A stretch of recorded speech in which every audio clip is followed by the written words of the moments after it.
एक बार आवाज ऊपर चेक कर लीजिएगा। नमस्कार, आप सभी का स्वागत है आपके अपने चैनल टीचर्स अकादमी पर। मैं हूं सुचित सिंह। जैसा कि जानते हैं, शाम को 5 बजे आपकी बीपीएससी क्लास प्रारंभ हो जाती है साथियों। तो हम लोग लगातार प्रैक्टिस और थ्योरी कर रहे हैं। तो अब जो है आज हम लोग प्रैक्टिस किसका कर रहे हैं, समास का। तो समास में जो है आज हम लोग थोड़ा व्याख्या कम करेंगे, आज हम लोग क्वेश्चन अधिक करेंगे, ठीक। क्योंकि हम लोग ज़्यादातर व्याख्या ही करते रहते थे। आज थोड़ा सा पैटर्न हमने चेंज किया हुआ है, आज हम प्रश्न ज़्यादा करेंगे और उसमें बीच बीच में जो ज़्यादा इंपॉर्टेंट होगा बताने लायक वो मैं बताऊंगा, ठीक। तो मैं बार बार कह रहा हूँ कि बीपीएससी 6 to 8 का जो है सबसे ज़्यादा कंपटीशन है। पिछली बार की मेरिट आप उठा के देख सकते हैं। और थोड़ा सा मैं व्यस्त हूँ बहुत सारी क्लासों में। अभी जो है आपको पिछली बार का जो मेरिट गई थी, पेपर कैसे आया था, उन सब पे भी चर्चा करना है। तो संडे के दिन सोच रहा हूँ कि अगर कोई ना रहे, आप लोग अगर रहें तो उस पर चर्चा किया जाए। तो सबसे पहले आप लोग जुड़ जाइए चैनल से, ताकि प्रश्न श्रृंखला बहुत बेहतर है, आप उसको करिए और आंसर दीजिए। तो आपको यहाँ पे देखेंगे हम लोग जो है कि अगर आपको बीपीएससी 6 to 8 का अगर आपको एडमिशन चाहिए साथियों, तो आप चाहते हैं कि पहली बार में आपका चयन हो जाए, तो जुड़िए हमसे टीचर्स अकेडमी से। आपको वो सारी चीज़ें दी जाएंगी जो परीक्षा में आती हैं। तो 96 28 95 92 37 ये हमारा नंबर है जहाँ पर मैं आपको पढ़ाऊंगा। अब आपको यहाँ पर एक चीज़ ध्यान रखिएगा, विषय विषय भी मिलेगा और जीएस भी मिलेगा। जो जीएस के लिए आपको कहीं जाना नहीं पड़ेगा, आपको विषय और जीएस दोनों मिलेगा, ठीक। विषय और जीएस दोनों चीजें मिलेंगी, अब कहीं जाने की आवश्यकता नहीं है, क्योंकि जीएस 40 नंबर का 40 प्रश्न के करके जीएस है, ठीक। रेखा देवी स्वागत है। तो आपको जुड़ना पड़ेगा। तो यहाँ पर आपको विषय जीएस प्रैक्टिस कम से कम नहीं तो कुछ तो 10,000 प्रश्न आपको करवाया जाएगा। कम से कम जो है आपको 10,000 प्रश्न करवाया जाएगा, जीएस उसको मिला करके 10,000 प्रश्न करवाया जाएगा, ठीक।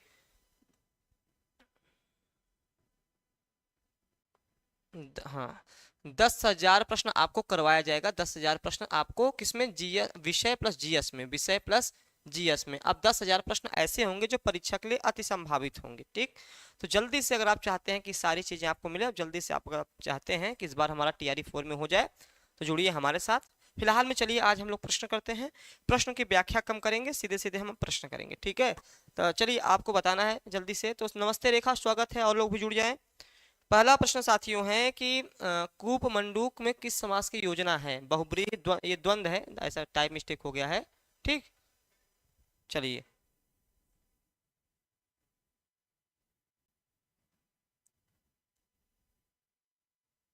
ठीक।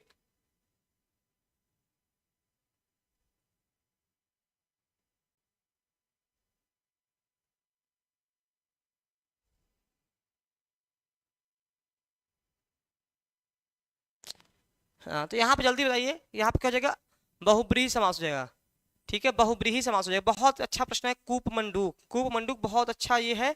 कूप मंडूक में किसका होगा, जल्दी से बताइए। कूप मंडूक में बहुब्रीहि समास होगा। अब किसको पता है कि बहुब्रीहि समास क्यों नहीं होगा, कोई बता सकता है, या क्यों होगा ये बता दे कोई। इसलिए हो जाएगा कि कूप मंडूक होता है जिसका ज्ञान, कूप मतलब सीमित हो, ठीक है। जिसका ज्ञान, जिसका ज्ञान कूप यानी सीमित, सीमित हो, ठीक है। कहते ना कूप मंडूक मत बनिए, कूप मंडूक बहुत खराब होता है। तो कूप मंडूक क्या होता है कि आपका बहुब्रीहि समास होगा। बाकी सबका पता है कि द्वंद्व, तत्पुरुष, अव्ययी भाव, यह पूर्व पद प्रधान है, यह उत्तर पद प्रधान है, यह भी उत्तर पद प्रधान है, इसमें अन्य पद प्रधान होता है, ठीक, सबको पता है। चलिए अब हम जुड़ते हैं आगे दूसरे प्रश्न को लेकर के। दूसरा प्रश्न है मुंहतोड़। मुंहतोड़ में आपका समास है तत्पुरुष समास है, व्ययी भाव समास है, कर्मधारय समास है और द्विगु समास है। यह आपको बताना है, तो जल्दी से कमेंट करके बताएं।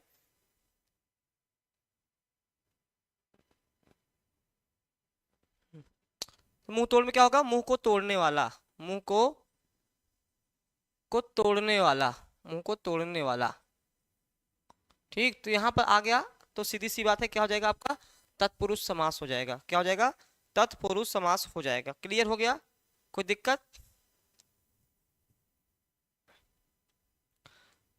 आपसे आपके अगले जो सीरीज होगी ना, मिक्सअप क्वेश्चन के होंगे। जो अगली आपकी सीरीज होगी ना, वो टॉपिक वाइज टॉपिक नहीं होगी, वो पूरा मिक्सअप सीरीज होगी। साहित्य और व्याकरण दोनों मिला के वो कराया जाएगा, ठीक है। ध्यान रखिएगा इस चीज को लेकर के। तो यहाँ पे 2 का ए होगा, मुंह तोड़, मुंह को तोड़ने वाला। बी नहीं, रेखा बी कैसे लगा दिया, ए होगा, ए।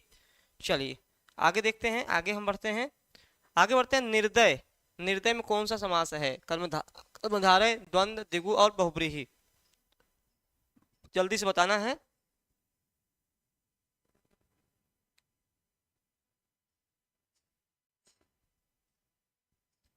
निर्दय मतलब होगा दया नहीं है जिसमें, दया, दया नहीं है, नहीं है जिसमें,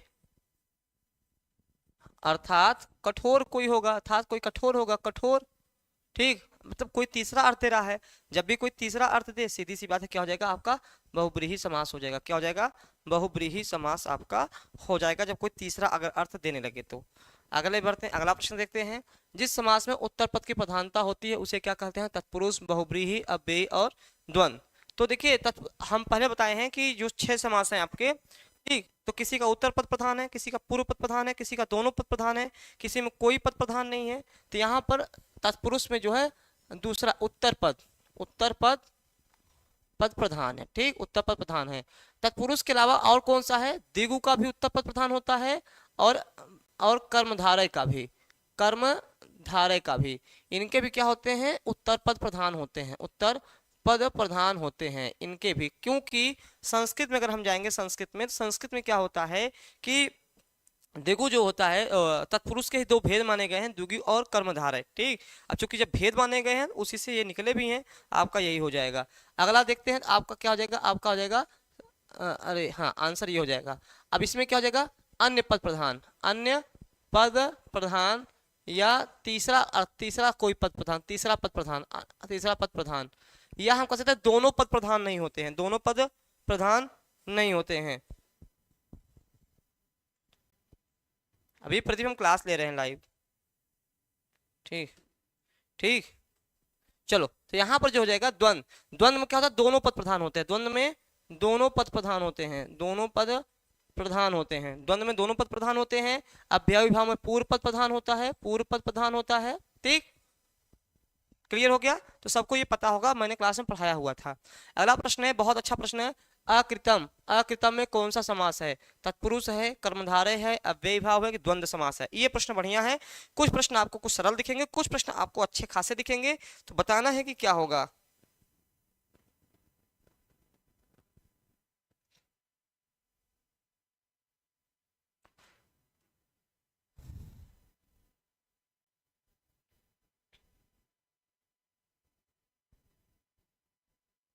चलिए, यहाँ पे मैं एक बात बता दूं आपको, एक बात मैं समझा दूं आपको। तत्पुरुष में एक होता है नई तत्पुरुष होता है, एक होता है नई तत्पुरुष। तत्पुरुष में एक होता है नई तत्पुरुष, इसको आपको पढ़ना पड़ेगा। मैंने पढ़ाया हुआ है लेकिन फिर भी मैं समझा दे रहा हूँ, थोड़ा सा समझा दे रहा हूँ कि इसमें तो होगा आपका तत्पुरुष का आंसर हो जाएगा, और तत्पुरुष में कौन सा होगा इस पे भी मैं चर्चा कर दे रहा हूँ। जैसे कि तत्पुरुष में होता है नई, अगर न के बाद, देखिए न के बाद, बहुत ध्यान सुनिएगा, न के बाद कोई स्वर हो, न के बाद स्वर हो, तो न के स्थान में क्या होता है? अन हो जाता है, हलंत के साथ, हलंत के साथ होता है, ध्यान रखिएगा। यदि न के बाद, यदि न के बाद, यदि न के बाद व्यंजन कोई हो, कोई व्यंजन हो, तो न के स्थान पर केवल अ हो जाता है, केवल अ हो जाता है, ध्यान रखिएगा, केवल अ हो जाता है। नीतू, गुड इवनिंग सर, स्वागत है आपका। राध्या, हाँ सबका स्वागत है। ठीक, तो यहाँ पर जो है आपका नई तत्पुरुष है, अकृतम, अकृतम नई होगा। अब कैसे होगा इसको मैं समझा दे रहा हूँ। देखिए, जैसे हम लिखा, इसमें जो लिखा न प्लस मर, न प्लस मर लिख दिया। अब साथियों ये न क्या है? इधर रहेगा ही रहेगा। म क्या है? स्वर है, व्यंजन है, कहेंगे व्यंजन है। जब ये व्यंजन है तो न के स्थान पे अ हो जाएगा, अ प्लस मर बराबर अमर हो जाएगा। ठीक, अमर हो जाएगा, ऐसे हो जाएगा। न प्लस अधिकार, बहुत ही इंपॉर्टेंट है ये वाला बहुत इंपॉर्टेंट है। ठीक है, न प्लस अधिकार। अब यहाँ पे ये स्वर आ गया ना, जब स्वर आ जाएगा तो न के स्थान में क्या हो जाएगा साथियों? अभी मैंने बताया था अन हो जाएगा, हलंत के साथ, हलंत के साथ। अन प्लस अधिकार, अन प्लस अधिकार। अब देखो अन प्लस अधिकार, अब ये जो स्वर है ये इसमें अगर लग जाएगा तो हलंत की प्रक्रिया क्या हो जाएगी? खत्म हो जाएगी, बनेगा अनधिकार, अनधिकार, अनधिकार। अब परीक्षा में ज्यादा पूछा जाता है, एक बार पूछा गया था कि अनाधिकार शुद्ध होता है, अनाधिकार कि अनधिकार, अनधिकार। ये शुद्ध अशुद्ध में पूछ लिया था, बहुत बच्चे अनाधिकार लगा के चले आए थे। नहीं, गलत है, ये गलत है, ये सही है अनधिकार। ठीक, समझ गए? हाँ, समझ के सारे लोग। तो इस चीज को समझिएगा कि जहां पर अगर न के बाद कोई स्वर आता है तो न के स्थान पे अन हो जाता है हलंत के साथ, और न के बाद कोई व्यंजन आता है तो न के बाद क्या हो जाता है, आ हो जाता है। जैसे बहुत सारे न प्लस, देखो न प्लस कृतम, न प्लस कृतम, ठीक है। अब न, हाँ, अब यहाँ पे क्री क्या है, व्यंजन है, तो न के स्थान पे अ हो गया, अकृतम, जिस जो आपसे पूछा गया है, जो आपसे ये पूछा गया है, ठीक। समझ गए सब लोग? किसको नहीं समझ में आया? किसी को ऐसा हो कि जो न समझ में आया हो? जो समझ गए हो तो ठीक है। रसोई घर, रसोई घर के लिए होगा रसोई, रसोई घर, रसोई के लिए घर, बहुत सिंपल सा है, इसमें तो मुझे लगता है कि आप तुरंत कर जाओगे, ठीक। रसोई के लिए घर, रसोई का घर, रसोई, घर की रसोई, रसोई और घर, तो भाई सीधी सी बात है, ए आंसर होगा रसोई के लिए घर। तो यहाँ के आ गया, तो यहाँ पे संप्रदान तत्पुरुष हो जाएगा, क्या हो जाएगा, संप्रदान तत्पुरुष हो जाएगा, संप्रदान तत्पुरुष हो जाएगा। देखिए जब आप कारक अगर आपको याद होगा, कारक अगर याद हो जाएगा, ठीक, हाँ, कारक अगर आपको याद है, कारक यानी कर्ता ने कर्म को करण से संप्रदान के लिए अपादान से अलग होने के अर्थ में संबंध काकी के रारी रे नानी ने और अधिकरण में पे पर, अगर ये आपको याद है तब आपको समास बेहतर समझ में आएगा, ठीक। ये तो मुझे लगता है कि कारक सबको पता है, क्योंकि कारक आप शुरू से पढ़ते आ रहे हो। अगर जिसको नहीं पता है वो बता दे कि हाँ सर हमने नहीं पढ़ा है, तो कभी चर्चा इसकी कर देंगे, ठीक। चलिए अगला प्रश्न देखते हैं। अधोलिखित शब्दों में किस शब्द में तत्पुरुष समास है? मुनिवर, देखो तत्पुरुष पूछा है, मुनिवर, सुसंग, पराधीन और दत्तचित्त बताना है।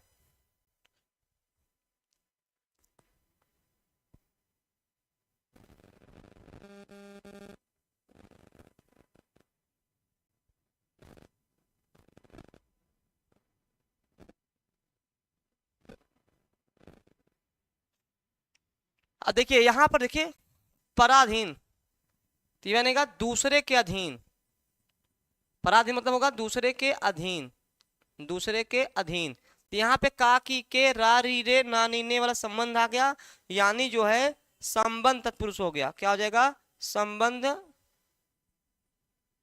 तत्पुरुष हो जाएगा, ठीक। तो ये जो आपका आंसर सी है।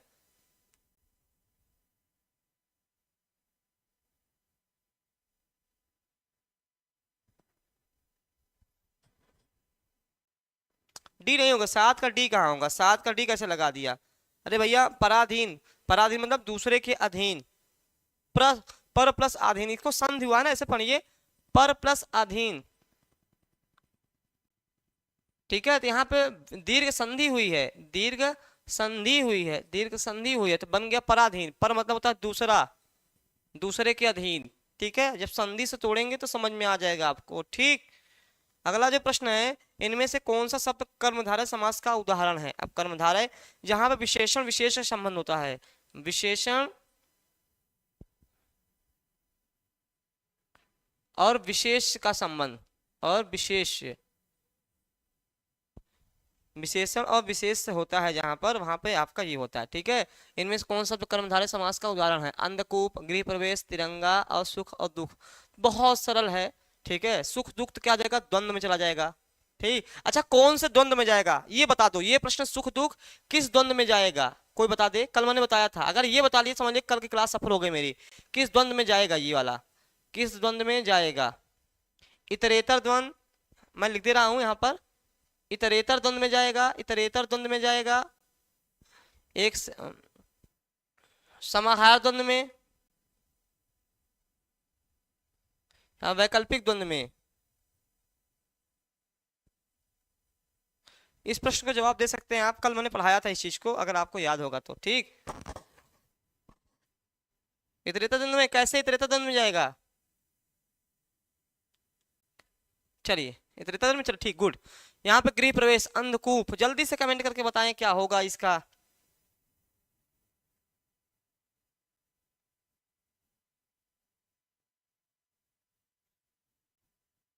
चलिए, अंधा है जो कूप, अंधा है जो कूप, इधर दोनों, ठीक। चलिए 8 का सी, तिरंगा, 8 का सी तिरंगा कैसे हो गया भाई? तिरंगा भैया द्वंद द्विगु समास है, 3 रंगों वाले समूह, द्विगु समास है, कैसे लगा दिया? गृह प्रवेश, गृह में प्रवेश, गृह में या घर में प्रवेश, ये आपका तत्पुरुष हो गया, तत्पुरुष हो गया। कौन सा तत्पुरुष? आपका अधिकरण तत्पुरुष हो गया, अधिकरण तत्पुरुष, अधिकरण तत्पुरुष हो गया। कहां से लगा दिया, कैसे गलत हो गया?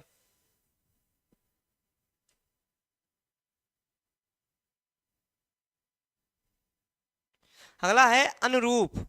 अब देखो मैंने बताया था एक चीज कि जो उपसर्ग अगर आ जाए कहीं पे, उपसर्ग अगर आप देख लें, उपसर्ग वाले शब्द जो होते हैं वह किस में जाएंगे, वह जाएंगे आपके अव्ययी भाव में। अनु क्या है, उपसर्ग है, अनु क्या है, उपसर्ग है। ठीक है, तो उपसर्ग सीधी सी बात है आपका चला जाएगा अव्ययी भाव समास में।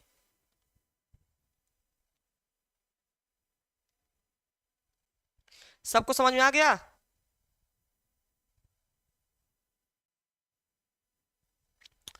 कुसुमाकर में समास है, कुसुमाकर में समास है। प्रणाम, स्वागत है।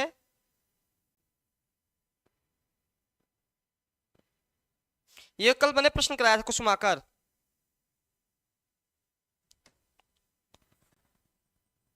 पुष्प है जिसकी खान, है जिसकी खान, यानी कि कुसुम, कुसुम मतलब पुष्प होता है, कुसुम मतलब क्या होता है, पुष्प होता है यानी फूल। आकर मतलब होता है खान, आकर मतलब क्या होता है, खान, जहां पुष्प की खान, मतलब ऐसा कौन सा मौसम है जहां पे फूल खूब खिलते हैं, यानी कोई तीसरा विशेष। नौ गलत हो गया, किसका, मेरा क्या आपका, पहले ये बता दीजिए। कैसे गलत हो गया, कहाँ पे? आपने गलत किया है। तो कुसुमाकर, यहाँ पर क्या हो जाएगा आपका, बहुब्रीही समास हो जाएगा। क्या हो जाएगा, बहुब्रीही समास, मतलब कोई तीसरा। भाई देखिए, कुसुम पुष्प है जिसका, पुष्प, पुष्प वाला मौसम कौन है?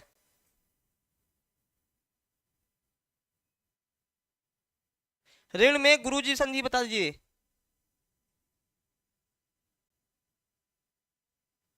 ऋण में मतलब ये पूछ रहे कि इसमें कोई विकल्प है?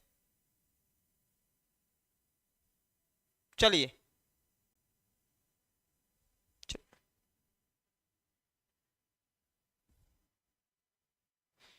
चलिए यहाँ पे उत्तर दीजिए कि यहाँ पे क्या जाएगा कि समझिए, कुसुमाकर मतलब होता है कि पुष्प का कोई विशेष मौसम। बसंत ऋतु क्या होता है, बसंत ऋतु में खूब सारे फूल खिलते हैं, यानी कोई तीसरा अर्थ विशेष बन रहा है, इसलिए हो जाएगा आपका बहुब्रीही ही हो जाएगा। अगला प्रश्न देखेंगे, रातों रात। मैंने बताया था आपको बेभाव समास में जहां पर कोई शब्द दो बार आ जाए, कोई शब्द दो बार आ जाए, रातों रात, दिनों दिन, चलते चलते, पढ़ते पढ़ते, सोते सोते, उठते उठते। एक पेपर में था ऋण में गुरुजी, ये ऋण में गुरुजी है, क्या है ऋण में गुरुजी संधि? अच्छा री प्लस न, अच्छा ऋण में गुरुजी संधि पूछ रहे हैं, अच्छा संधि पूछ रहे हैं, मुझे लगा कि इसी का है। चलिए, अरे री प्लस न होता है, री प्लस न होता है, न के स्थान पर ड़ हो जाता है, न के स्थान पर क्या होता है, ड़ हो जाता है। ठीक है, व्यंजन में जब पढ़ेंगे आपको हाँ हम बता देंगे। ठीक, जैसे क्री प्लस न होता है, क्री प्लस न होता है, कृष्ण हो जाता है ना। चलिए, एक है कृष्ण प्लस न, तो कृष्ण भी ऐसे बनता है, ऋण प्लस न, न के स्थान पे ड़ हो जाता है। ठीक, वो व्यंजन संधि में आता है। किस शब्द में तत्पुरुष समास नहीं है, किस शब्द में तत्पुरुष समास नहीं है?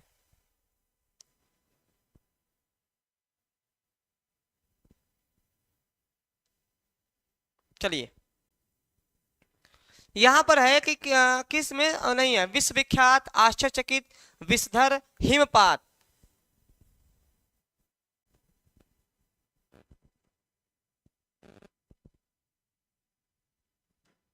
तो क्या हो जाएगा, विषधर हो जाएगा। विश्व को धारण करने वाले, विश्व को धारण करने वाले, विश्व को धारण किसने किया, विश्व को धारण करने वाले कौन किया था भैया, बताइए आप लोग। अर्थात हमारे शिव जी, अर्थात शिव जी। शिव जी को इसीलिए कहा था नीलकंठ भी कहा जाता है, नीला हो गया था कंठ उनका इसीलिए। ठीक, तो ये आपका,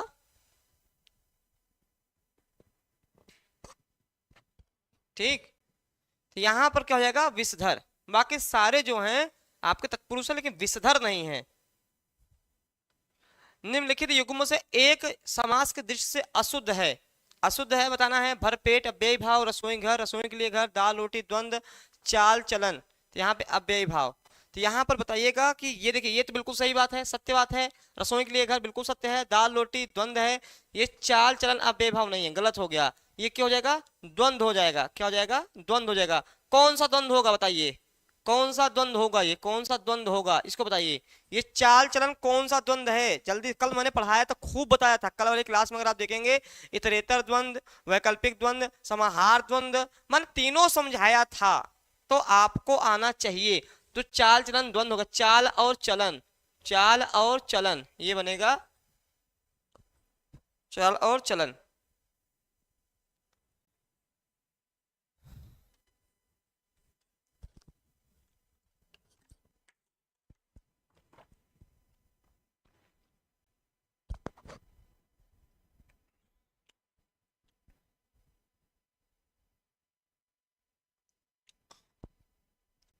अगला जो प्रश्न है, समाहार, सब पक्का समाहार बोलते रहे, समाहार का अर्थ क्या होता है? पतझड़ में कौन सा समास है, पतझड़ में कौन सा समास है बताइए, ये भी मैंने पढ़ाया था। पतझड़ में समास है कर्मधारय बहुब्रीहि अव्ययी भाव द्विगु।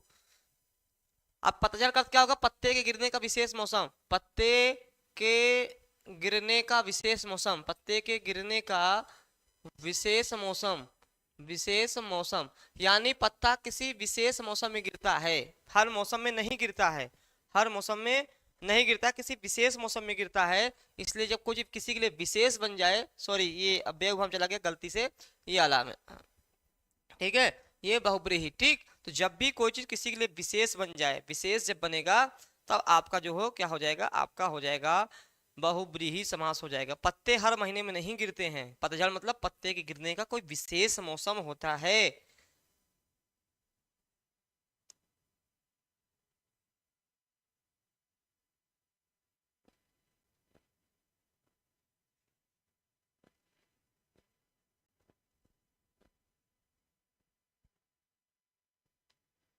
चलिए, सबको समझ में आ रहा है?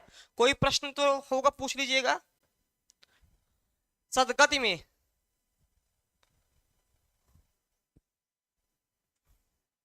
सत्य के लिए गति,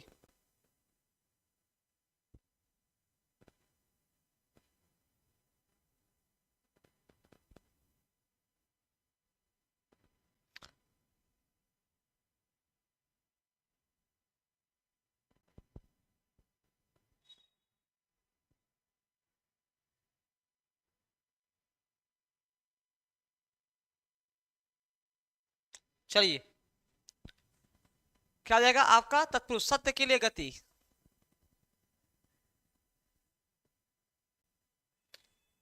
किसका, तत्पुरुष समास, बिल्कुल सही लगाया है।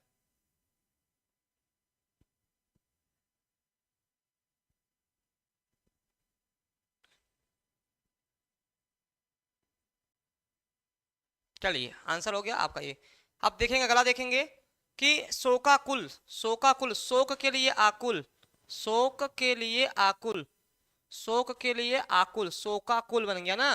जैसे गौशाला, जैसे गौशाला बनता है, क्या बनता है, गौशाला, क्या बनता है, गाय के लिए शाला, यहाँ पे गाय के लिए शाला यानी घर, गाय के लिए घर, ठीक। तो ये आपका हो गया देशभक्ति, देशभक्ति, तो क्या हो जाएगा, देश के लिए भक्ति, ये सब किसके उदाहरण हैं, ये सब किसके उदाहरण हैं, देश के लिए भक्ति। तो यहाँ पर आपको आ जाएगा कि यहाँ पर हो जाएगा आपका तत्पुरुष हो जाएगा। अब कौन सा तत्पुरुष होगा, संप्रदान तत्पुरुष होगा, संप्रदान तत्पुरुष होगा, संप्रदान तत्पुरुष हो जाएगा, ठीक है, समझ में आ गया सबको। आगे बढ़ेंगे हम लोग। अभी बहुत सारे प्रश्न, अकाल पीड़ित, अकाल से पीड़ित, अकाल से पीड़ित। अब यहाँ पे से आया है, तो यहाँ पे कंफर्म करना है कि ये जो से आया है, यह तत्पुरुष, यह किसका है, यह अपादान का है कि आपका करण तत्पुरुष का है। तो यहाँ पर मैंने बताया था, जब भी अपादान के अर्थ में से आएगा, तब जो है आपका क्या होगा, वहां पर अलगाव की स्थिति रहेगी। लेकिन जब भी से जुड़ाव के अर्थ में है, हम यहाँ पे अकाल से जुड़ाव है, अकाल से पीड़ित है, अलग नहीं है, यानी आपका क्या हो जाएगा, तत्पुरुष तो हो ही जाएगा, लेकिन तत्पुरुष में करण तत्पुरुष हो जाएगा, क्या हो जाएगा, तरण तत्पुरुष हो जाएगा, ठीक। इसको भी आप जानते रहिए, केवल तत्पुरुष पढ़ने से मजा नहीं आएगा, जब तक जानेंगे कौन सा तत्पुरुष है। अगला प्रश्न है, निम्नलिखित में से द्वंद्व समास का शब्द है, आज कल, रातों रात, दिन दिन, वीर पुरुष। अब देखिए वीर पुरुष क्या हो जाएगा, कर्म धारण चला जाएगा, क्योंकि विशेष कर्म धारण चला जाएगा, ठीक है, क्योंकि पुरुष की विशेषता क्या है कि वह वीर है, ठीक। जहां शब्दों को 2 बार आ जाए वहां पे अव्ययी भाव हो जाएगा, अव्ययी भाव हो जाएगा। दिन दिन आ गया ना, अभी मैंने आपको समझाया था। यहाँ पे भी शब्द 2 बार आ गए हैं, दोहरा दिया गया है, तो अव्ययी भाव हो जाएगा, अव्ययी भाव, अव्ययी भाव, ठीक। आज कल, तो यहाँ पे बनेगा आज और कल, आज और कल बनेगा, आज और कल, तो ये आपका हो जाएगा द्वंद्व हो जाएगा, ठीक। चलिए, उम्मीद है कि सबको बातें समझ में आ रही होंगी। जिसको नहीं समझ में आएगा वो पूछ लीजिएगा। पर्णकुटी शब्द है, पर्णकुटी तत्पुरुष, द्वंद्व, कर्मधारय और बहुब्रीहि।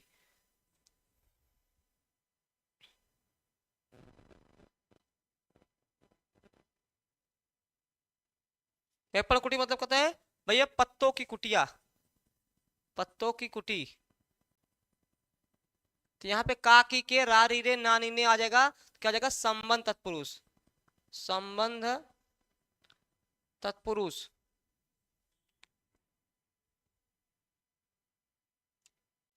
ध्यान मग्न, तो ध्यान में मग्न, ध्यान में ध्यान से मग्न, ध्यान में मग्न, तो में पेपर आ गया, तो यहाँ पे क्या हो जाएगा, तत्पुरुष हो जाएगा। तत्पुरुष में क्या हो जाएगा आपका, अधिकरण तत्पुरुष हो जाएगा,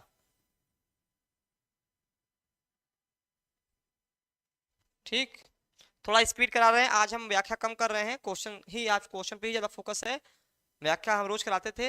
जिस समास का पहला पद अव्यय हो तथा पद प्रधान हो उसे कौन सा, पहला पद अव्यय हो, सीधी सी बात है अव्यय भाव हो जाएगा, बताने की आवश्यकता नहीं है, ठीक है। पहला पद जहाँ अव्यय होता है वहां पे क्या होता है, अव्यय भाव होता है। क्लियर हो गया, इसमें तो मुझे नहीं लगता कोई बताने की बहुत आवश्यकता रही है इसमें। अगला जो प्रश्न है, पंचवटी में कौन सा समास है, पंचवटी 5 वटों का समाहार, याद करिए पंचवटी 5 वटों का समाहार। तो अब 5 संख्या गया, संख्यावाच्य द्विगु एक सूत्र है, यहाँ पर पहला पद संख्या हो और दूसरा पद संज्ञा हो,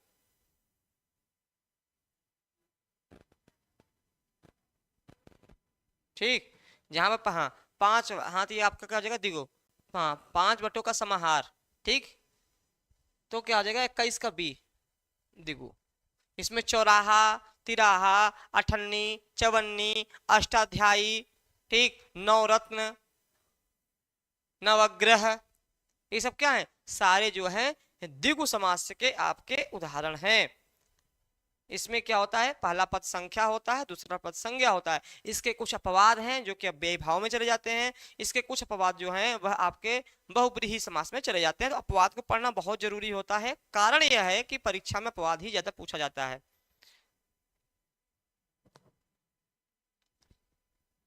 चलिए, ये मिलान करना है, बहुत कठिन नहीं है, 1 2 अगर आ जाएगा तो आप सब कर ले जाओगे।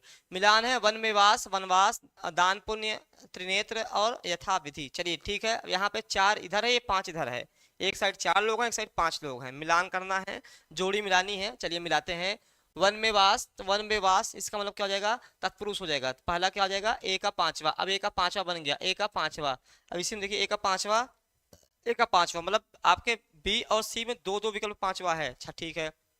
दान पुण्य, दान और पुण्य, ठीक है। ए का तीसरा, बी का तीसरा, अब देखिए बी का तीसरा कहीं बन रहा है, अब इसी से आपको उत्तर मिल जाएगा, बी का तीसरा, वो क्यों, आंसर आपका ये सही हो गया। अब कहीं पे भी जाने की आवश्यकता आपको नहीं पड़ेगी, पूरा विकल्प देखने की जरूरत भी नहीं पड़ेगी, लेकिन हमको जानना है कि क्या हो गया। यथा क्या है, अव्यय शब्द है, यथा क्या है, अव्यय शब्द है, अव्यय भाव में चला जाएगा, ठीक है।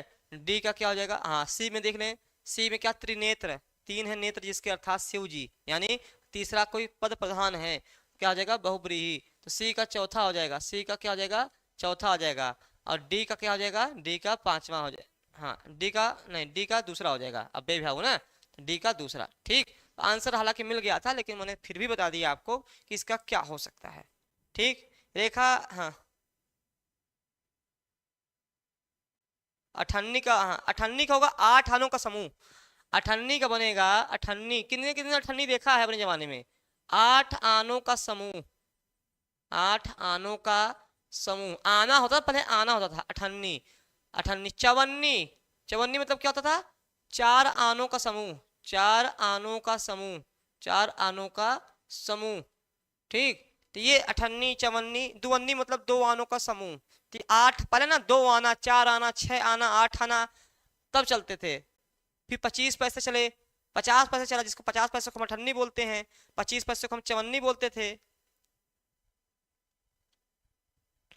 हाँ, समझ में आ गया आप?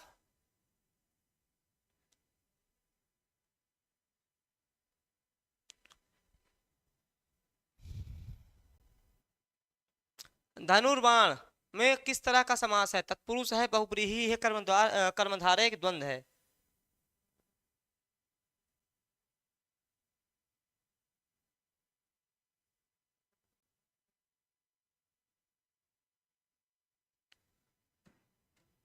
चलिए, धनुर्बाण तो क्या हो जाएगा? द्वंद्व समास हो जाएगा, धनुष और बाण। धनुष और बाण, यहाँ दोनों पद प्रधान है।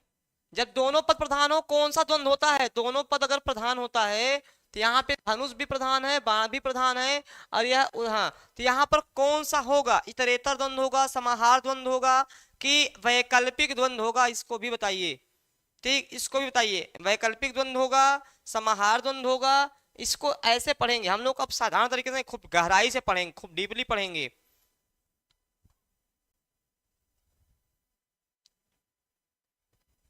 जिस समास के पूर्व एवं उत्तर पद दोनों ही पद समान रूप से प्रधान हो। देखिए, अब वही प्रश्न आ गया कि दोनों पद प्रधान हो। पहला उत्तर पद, जैसे माता, हाँ, दोनों पूर्व पद भी प्रधान हो और उत्तर पद भी प्रधान हो, उसको क्या कहेंगे? देखिए, इसको पढ़िएगा, यह होता है उत्तर पद प्रधान। उत्तर पद प्रधान, ठीक।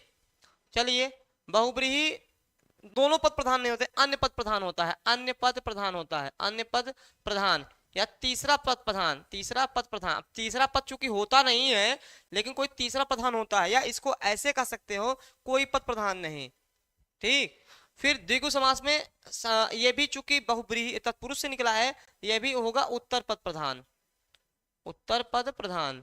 लेकिन जो ये द्वंद्व समास है, इसका जो होता है दोनों पद प्रधान, दोनों पद प्रधान हो जाएगा। ठीक है, जैसे माता पिता, तो माता पिता क्या है? माता भी प्रधान है, पिता भी प्रधान है, भाई बहन, कपड़ा लत्ता, तो यहाँ पर ये चीजें ध्यान देनी होंगी। सबको समझ में आ गया? द्वंद्व समास, गुड। कतर व्योत, कतर व्योत में कौन सा समास है? नया शब्द है कतर व्योत।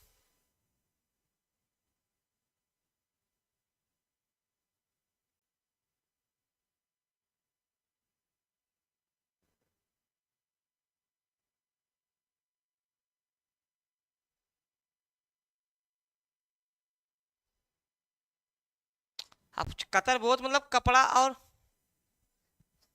कपड़ा लत्ता से ले सकते हैं। कतर व्योत का मतलब कपड़ा लत्ता, कतर मतलब कपड़ा से ले सकते हैं। दोनों पद प्रधान है, क्या हो जाएगा इसमें आपका? द्वंद्व हो जाएगा। क्या हो जाएगा? द्वंद्व, दोनों कतर व्योत। 26 का डी कतर व्योत, जो कतर व्योत नया शब्द है।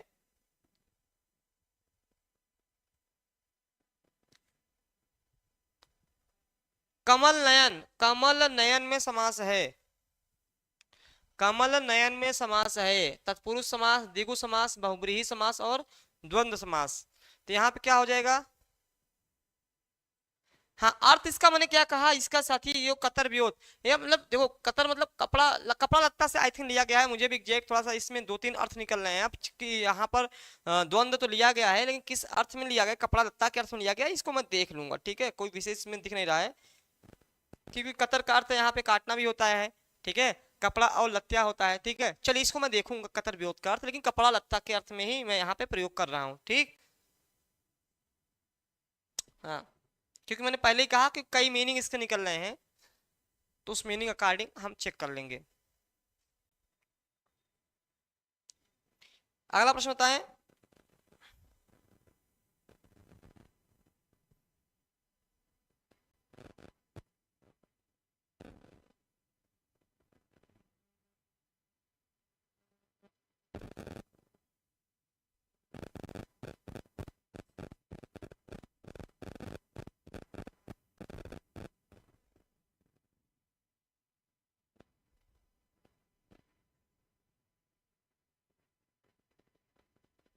नहीं, कपड़ा का टुकड़ा नहीं, कपड़ा का टुकड़ा लेते ना तो फिर मतलब वो फिर किस द्वंद्व में क्यों जाता?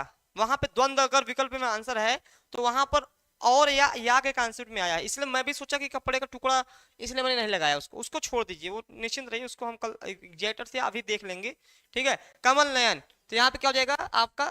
द्विगु बहुब्रीहि तत्पुरुष, क्या हो जाएगा?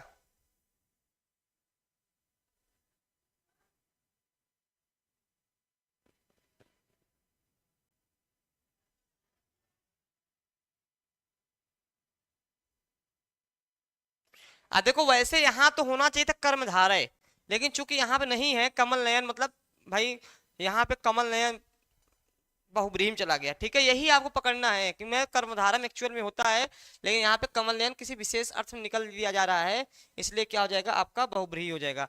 हानि लाभ बहुत सरल है, बस ये बताना है किस में है, किस द्वंद में है। तो ये सीधी सी बात है, द्वंद समास है, लेकिन किस द्वंद में है, इतरेतर में है, एक से इतरेतर में है, समाहार में है, वैकल्पिक में है, आपको ये आंसर करना है। ये तो आंसर कर ही लेंगे, द्वंद समास में है।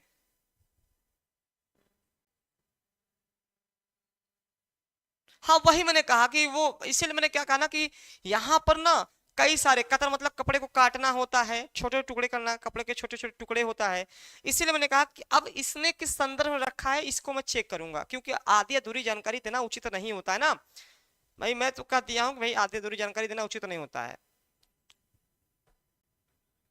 हाँ निश्चिंत रहो, निसंकोच रहिए, निसंकोच।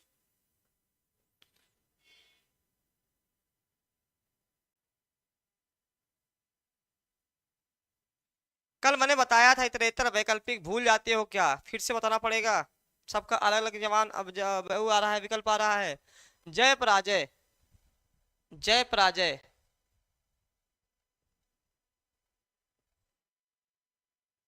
कल ही मैंने बताया था, चलिए फिर से आ गया।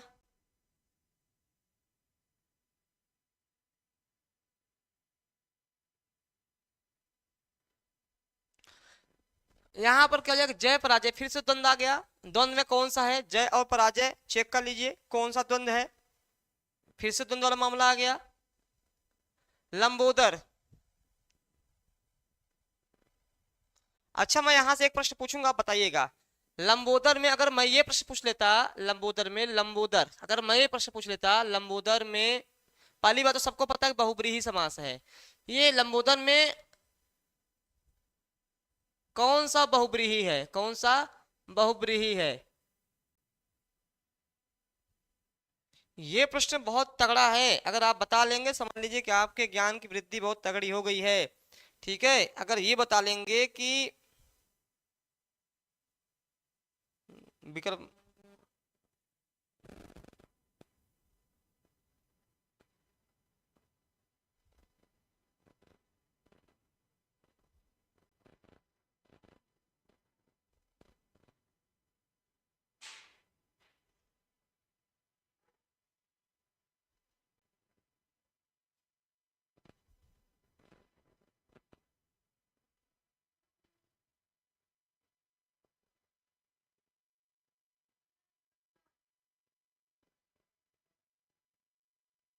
चलिए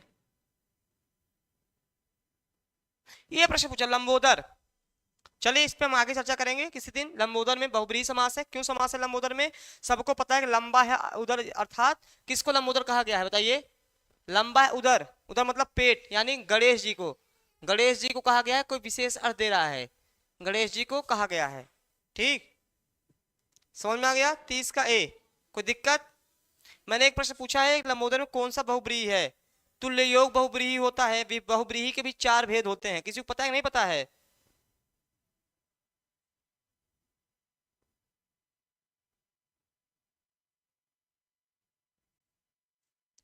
किसी को पता है कि नहीं, पहले बताइए। एक होता है समानाधिकरण बहुब्रीहि होता है, व्याधिकरण बहुब्रीहि होता है, तुल्य योग बहुब्रीहि होता है, और एक होता है व्यतिहार बहुब्रीहि। किसी को पता है कि बहुब्रीहि के चार भेद होते हैं, किसी को पता है कि बहुब्रीहि के चार भेद होते हैं। उसी के एक भेद में ये है, किसको किसको पता है, बहुब्रीहि के चार भेद किसको किसको पता है, जिसको पता हो बताए हमें। अगला जो प्रश्न है, इन युग्मों में से कौन सा सही नहीं है, कौन सा सही नहीं है, सही नहीं बताना है कौन सा सही नहीं है। आपका विकल्प है नीलोत्पल कर्मधारय समास, दशानन बहुब्रीहि समास, राम लक्ष्मण अव्ययीभाव भाव समास, अदिवा रात्रिमा द्वंद्व समास। थोड़ा सा संस्कृत वाला दे दिया है।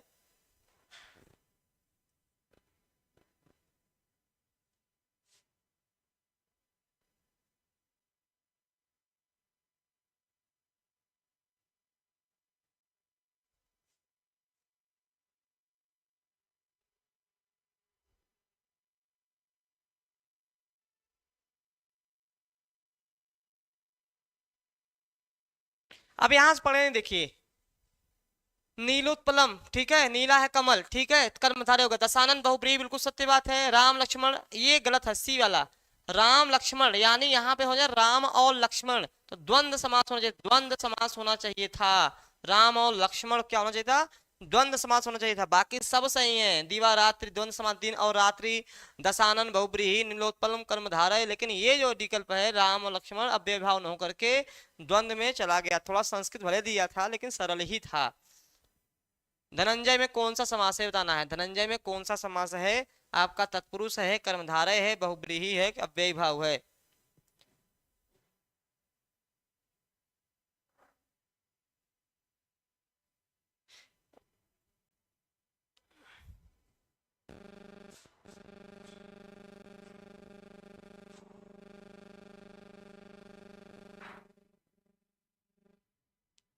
वैसे यहाँ पे धनंजय में एक जेड दिखा जाए तो अलुक तत्पुरुष है,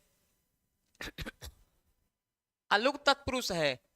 यहाँ पर अगर देखा जाए कि धनंजय में अलुक तत्पुरुष है, लेकिन अलुक तत्पुरुष कहीं विकल्प में दिया नहीं गया है, इसीलिए हमको किस में जाना पड़ा, बहुब्रीहि में जाना पड़ा, क्योंकि धनंजय बहुब्रीहि मतलब धनंजय किसी का विशेष नाम है। महाभारत के किस पात्र का नाम धनंजय है, पर्यायवाची अगर आप पढ़े होंगे तो बताइए। ठीक,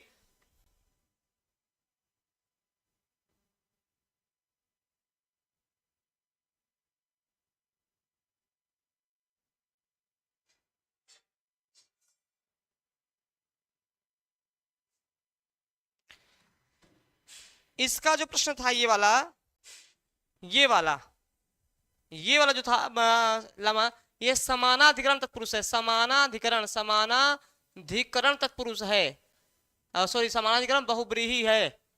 ठीक, ये प्रश्न समानाधिकरण बहुब्रीहि है, लंबोदर पूछेगा लंबोदर में कौन सा बहुब्रीहि है, तो समानाधिकरण बहुब्रीहि होगा। ठीक है, अभी नीतू ने पूछे मैंने बता दिया, क्योंकि कमेंट मैंने अभी देखा तो मैंने अभी बता दिया। चलिए आगे हम देखते हैं, अलग प्रश्न है। अलुक, वैसे एक्चुअल में अलुक तत्पुरुष होना चाहिए था, लेकिन अलुक तत्पुरुष नहीं दिया हुआ है, तो फिर हम किसके साथ चले गए, बहुब्रीहि के साथ चले गए। निम्नलिखित में से कौन सा शब्द द्वंद्व समास का उदाहरण नहीं है, हरिशंकर, दिन दिन, धन धान्य, घर बाहर। तो सीधी सी बात है, बहुत सरल है कि दिन दिन, भैया जहां पर दो शब्द, एक शब्द दो बार आ जाए वहां पे अव्ययी भाव होता है, अव्ययी भाव, आप तो इतना समझ गए होंगे, अव्ययी भाव समास, तो बताने की आवश्यकता आपको नहीं है, हो गया होगा। चलिए अगला देखते हैं, निम्नलिखित में से कौन सा शब्द तत्पुरुष समास का उदाहरण है। ठीक, तो सीधी सी बात है, ये हरिशंकर, ये द्वंद्व हो गया, ये क्या हो जाएगा आपका, द्वंद्व हो जाएगा, ये आपका सही है। राजा का पुत्र, राजा का पुत्र, राजपुत्र, क्या हो जाएगा आपका, संबंध तत्पुरुष हो जाएगा, संबंध तत्पुरुष हो जाएगा। ठीक, और पीताम्बर किसका हो जाएगा, पीताम्बर वैसे एग्जैक्ट बहुब्रीहि का होगा, बहुब्रीहि अगर नहीं दिया हुआ है तब आप कर्मधारय के साथ जाएंगे। रात दिन क्या हो जाएगा, द्वंद्व हो जाएगा, दिन और रात ये द्वंद्व हो जाएगा, तो आंसर आपका निकल के आ गया बी, बी निकल के आ गया। गिरिधारी में कौन सा है, गिरिधारी में कौन सा है, तत्पुरुष है, अव्ययी भाव है, कर्मधारय है, बहुब्रीहि है, गिरिधारी में कौन सा समास है, जल्दी से बताना है।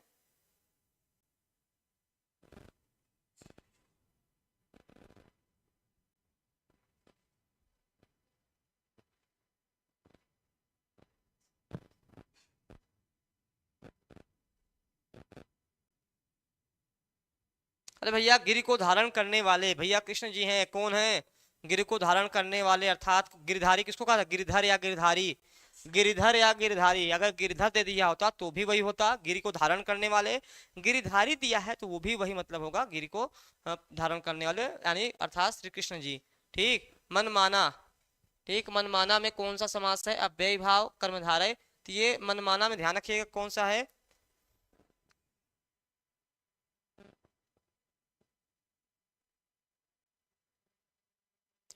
मन से माना हुआ, मन से माना हुआ, मन से माना हुआ, मन से माना हुआ, तो यहाँ पे आ गया ये, तो आपका हो जाएगा तत्पुरुष समास हो जाएगा, क्या हो जाएगा, तत्पुरुष समास हो जाएगा। ठीक, आज हम व्याख्या कम ही किए हैं, मैंने पहले कहा कि आज क्वेश्चन ज्यादा कराएंगे। ठीक, क्वेश्चन ज्यादा कराएंगे। हाँ, मद माता, मद माता में कौन सा समास है, अव्ययी भाव कर्मधारय द्वंद्व और तत्पुरुष।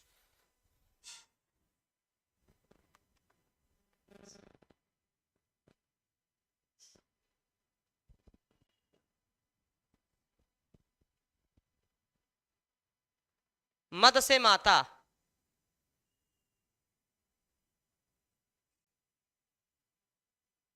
जैसे मुंह मांगा होता है, मुंह से मांगा, वैसे हो जाएगा आपका मद तत्पुरुष हो जाएगा। क्या हो जाएगा? द्वंद्व कहाँ, मद और माता कहाँ हो जाएगा? द्वंद्व कहाँ से लगा दिया?